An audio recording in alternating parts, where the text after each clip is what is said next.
meraka u večeri rane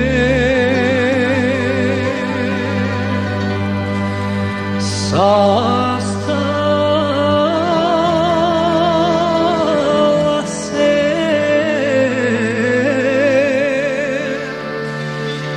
družba akšamlija u šljivu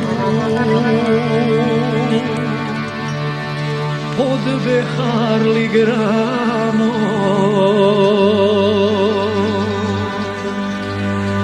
a